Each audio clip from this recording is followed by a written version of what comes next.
All right, good evening, everyone, and welcome to the winter weather outlook for the 2015-2016 winter, which includes the December, January, and February timeframe. The top story is that we're looking for an unstable weather pattern to set up over the southern U.S., and so this is going to lead to it should lead to a wet and stormy winter with slightly below normal temperatures, and the reason for that is the El Nino, and the El Nino is just well, one way we measure how the strength of an El Nino is by looking at the equatorial Pacific. When you have warmer waters, that is a sign that you have an El Nino, and the opposite of that is a La Nina. And currently, the El Nino is at least the second strongest that we have seen on record, and potentially some of the data is coming in saying it is the strongest. So it's very close to one of the strongest El Ninos we've seen, so that leads to a higher confidence in the winter outlook. And here's the current satellite derived ocean temperatures, and you can see that the equatorial Pacific has been quite warm for the last summer, since the summer, and one reason that they've had a lot of hurricanes in the equatorial Pacific or in the Pacific this past summer. And this pattern also sets up a strong jet stream across the southern U.S., and that leads to our stormy weather pattern. And the outlook for the winter for the temperatures, we look for a greater than 40% chance that the temperatures will be cooler than normal. That does not mean that we will, every day will be cold. It's going to vary quite a bit, but on average through the 3 months, December, January, and February, the temperatures should be cooler than normal. And then if we go, like I said, below normal temperatures are forecast for this winter, but again, that does not mean that every day is going to be cooler than normal. There's going to be a lot of variation, of course.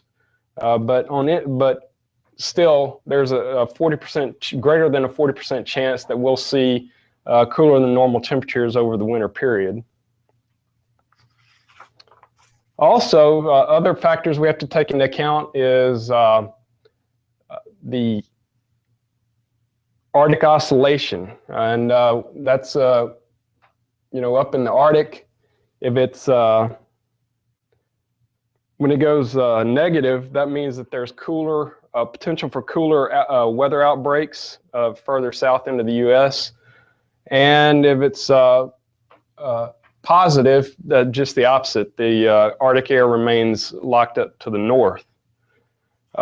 Recently, we've seen a shift in the Arctic oscillation to a positive phase, and this is one reason we've been kind of warm across the United States here the last few months, especially in the eastern, or the past few days, especially across the eastern United States.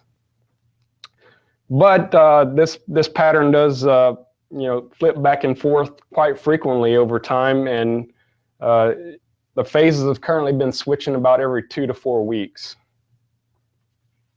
And those are, like I said, a little more frequent oscillations, so you get very short lead times,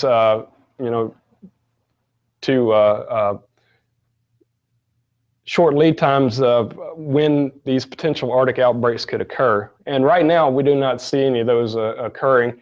And actually, we probably won't see some for a while. Another oscillation that we look for is the North Atlantic oscillation. And when it's in the negative phase, we also see cooler than normal temperatures across the eastern United States. And when it's in the positive phase, we get warmer than normal temperatures. And currently, it is also in the positive phase. And again, it's quite strongly positive, so we don't see any cool outbreaks in the near term. But again, this one also oscillates quite frequently, and you get a pattern shift on average every 2 to 4 weeks. Another factor we need to look at for El Niños is the greater probability for the chance of precipitation, or above normal precipitation, especially across the southern United States. So with these El Niños, we get a strong jet stream that sets up over the southern U.S., and that storm track across the southern U.S. leads to greater storminess and higher chances of rain or above normal rainfall. And typically that's why we are cooler than normal, is because we have more clouds and rain during the winter months as well, associated with El Niños. And also, so being that we're predicting a very high chance that we'll have above normal rainfall or precipitation this winter, flash flooding or flooding in general is going to be a concern over the winter months. As you can see here on this graph, for El Nino in neutral years, we have about a 40% chance of flash flooding. So these are flash floods that we have recorded since 1950. And so for an El Nino, we at least have about a 38% chance of a flash flooding occurring somewhere in the weather forecast area for Lake Charles. And then also, with the cooler than normal temperatures and above normal precipitation, there is a chance that we could see some snowfall or some type of frozen precipitation. And you can see here that the odds are increased for a snowfall event during El Nino winters. And of the 6 strongest El Ninos that we've seen since 1950, 2 of those have produced snowfall in our region. 1958 and 1973 come to mind. Now, does that mean we're going to see snowfall this winter? By no means, but it doesn't mean that our odds are increased of seeing some snowfall or wintry precipitation. Also, another thing that we're going to have to be on the lookout for during the winter with the increased jet stream and storm track across the southern United States is the potential for severe weather. These graphs, the charts on the top show what we typically see are the increased odds of hail and tornadoes during El Ninos. And on the bottom, it's the chart for La Ninas.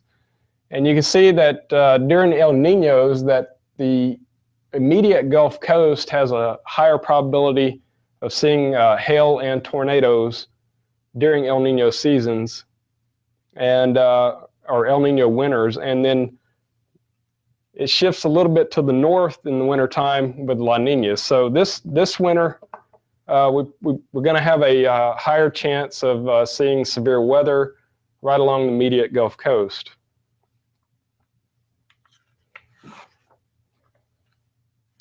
All right, and to sum up, we're predicting an unstable weather pattern for the 2015-2016 winter season. So there's a higher chance that we could see more rainfall, cooler temperatures, severe weather, which would include tornadoes and hail, and the potential for some snow and ice as well in the mix. So be prepared for all these types of weather. And I think Donald flashed on the screen earlier about if you had any questions, you could email him at donald.jones@noaa.gov. And did we get any questions so far? Nothing yet? All right.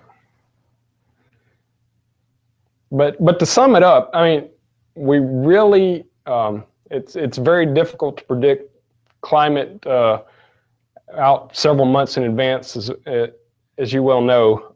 But with an El Nino, it does indicate that our odds are increased of seeing this type of weather. And so yeah, if you live along rivers, especially, get ready that we may see a potential for flooding. We saw a lot of that this last spring. So, there's not, we have pretty wet grounds already, especially up north in the upper Neches Valley, upper Sabine, upper Red River. So we've had a lot of rainfall up there already. So if we do get a lot of rain this winter and into next spring, there's a higher likelihood that we'll see some river flooding as well.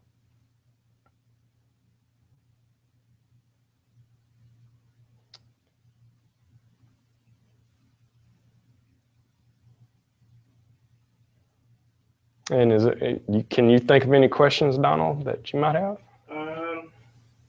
Not off the top of my head. I'm checking. I still don't have any questions from the public.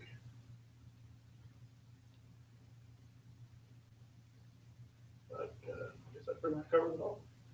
All right. Well, thank you, everyone, and stay safe this winter.